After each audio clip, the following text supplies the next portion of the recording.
Hi everyone, my name is Yi. I'm your host for Occupational Medicine Pearls podcast. Today I will be reviewing isocyanates, one of the most important elements we have to work with. Isocyanates are highly reactive organic compounds and it contains N, C, and O functional groups. It could be attached to any other alkaline compounds. Generally, there are two groups, monoisocyanates and polyisocyanates. In terms of the usage, we will see them in the polyurethane forms, two-pack paints, coatings, adhesive, and elastomers. The risk of exposure to isocyanate depends on the volatility of the compound and the application process. The most commonly used isocyanates in workplaces are toluene diisocyanate, TDI, methylene diphenyl diisocyanate, MDI, and hexamethylene diisocyanate, HDI.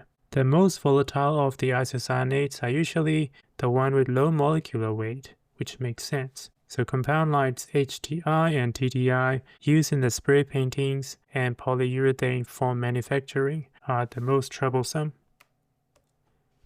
If we are looking at high-risk work activities, that will include all stages of manufacturing and use where free isocyanate compound could be released as vapors, aerosols, and mist. And that may include spray painting with two-pack polyurethane paints, and this is usually the highest risk.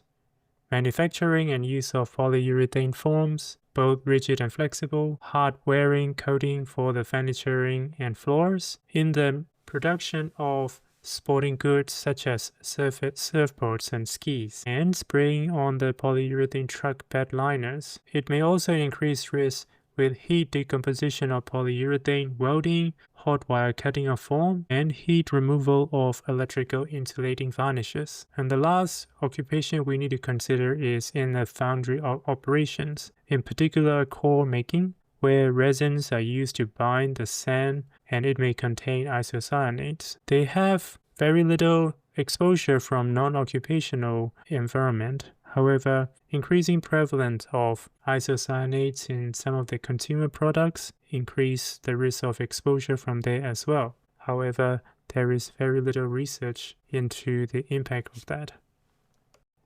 When we assess a worker at the pre-employment medical, we need to cover history of allergies, atopies, history of eczema, allergic rhinitis, and childhood asthma, smoking history, and any use of medication for cough, wheezing, or allergic symptoms, particularly people with history of asthma, hay fever, recurrent bronchitis, interstitial lung disease, pulmonary tuberculosis, and any impaired lung function have increased risks of further deterioration in this line of work. And smoking may also increase the sensitivity risk as well. After that, we will cover the physical examination. It includes general health checkup, respiratory system, and skin examination. Baseline spirometry should be conducted and urinary isocyanate metabolite level should be measured.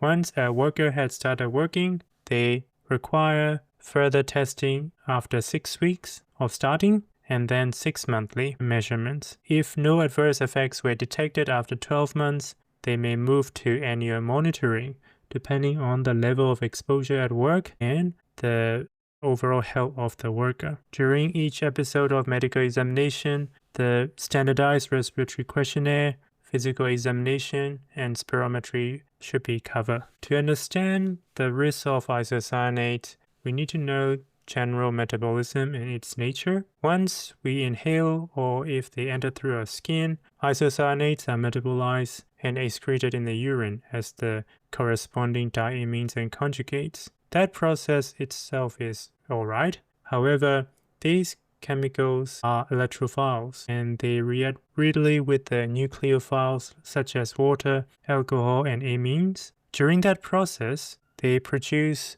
protein abducts, which drive sensitization and occupational asthma. So when we're inhaling them through the nose and through our lungs, that's where the most chance of having sensitization. I need to look at what electrophile is. Electrophile means that they are readily willing to combine chemical molecules that are giving away electrons. And nucleophiles are the one who are willing to give electrons. So they are match made in heaven.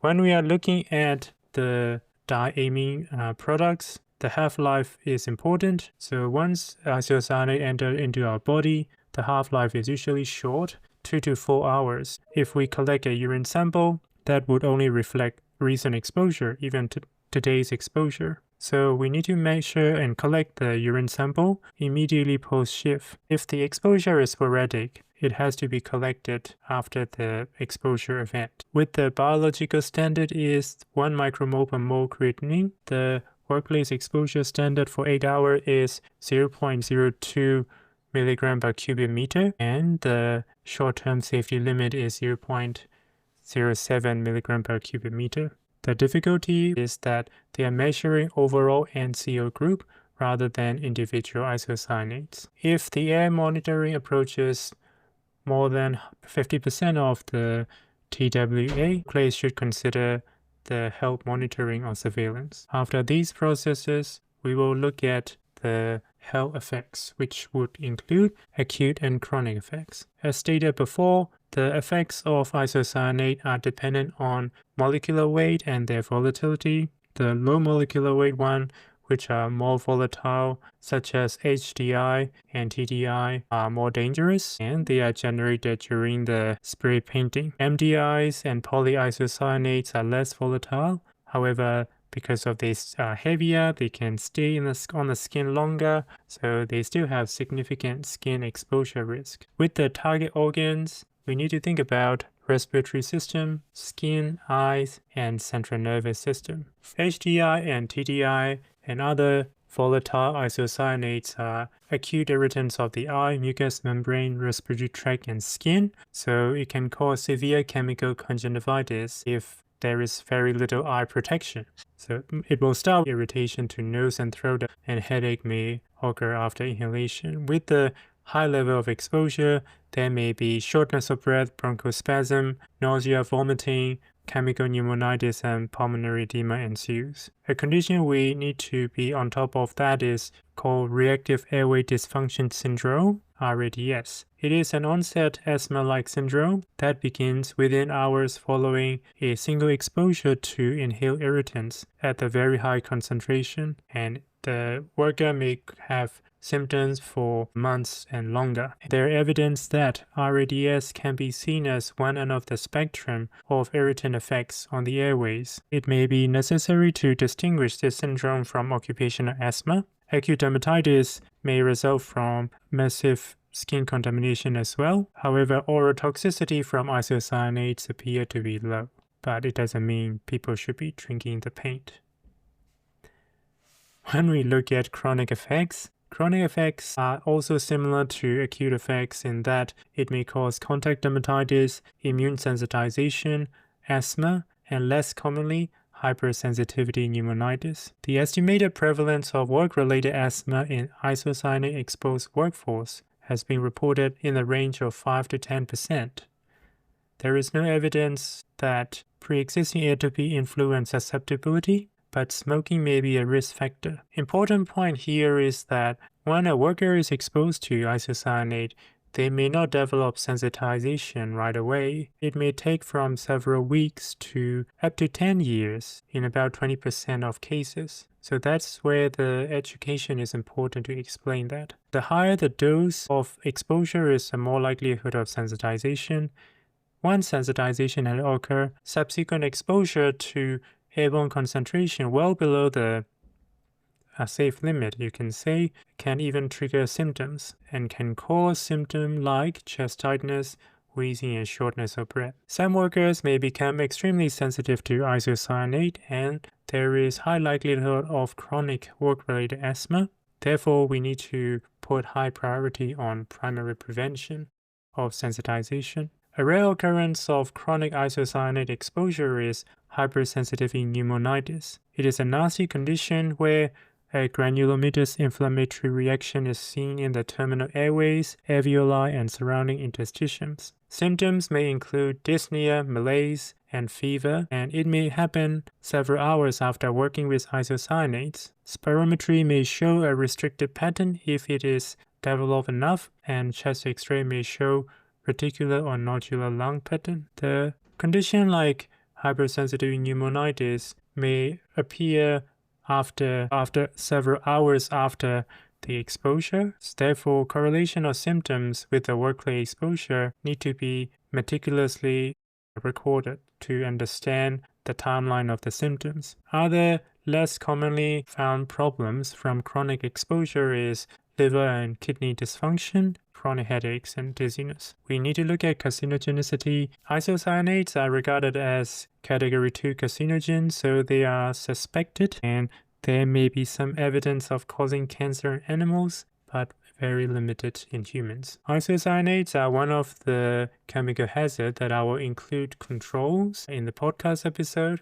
The controls we look at is that can we eliminate or substitute? So yes, they can eliminate or replace with non-isocyanate containing paints, which many workplaces are already doing, and using the spray techniques that are minimized over spraying, that relies on the quality of the spray can, on the mixing and how they are maintained. When we are spraying any metal parts like cars, which are usually the case, a fully enclosed spray booth are important. So spray booth to be safe, they need to have ventilation from the outside, and they have to maintain the required air velocity inside. It has to be run for 5 minutes after spraying, and that allows the mist to clear, and it is well maintained. Obviously, the booth has to be big enough for the object being sprayed. And if the object is too big, well, you need to find a bigger booth. From the administrative control,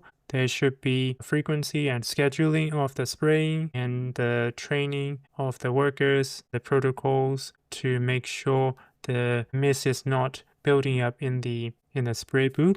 From the PPE, workers should use full-face airline respirator that meets AS/NCS 1716 when spraying isocyanates. On top of that, they can also incorporate local exhaust ventilation, and when they are color matching and mixing, that's not even spraying. The spray guns should be cleaned with the automatic gun wash system or under LEV so that they do not generate unnecessary mist aerosol during the process. That's all for isocyanate. I will summarize that again. Isocyanate is not a single chemical compound, rather a group of chemicals with N, C, and O functional group. They can be highly irritant and can sensitize workers, even if they don't have any history of atopy.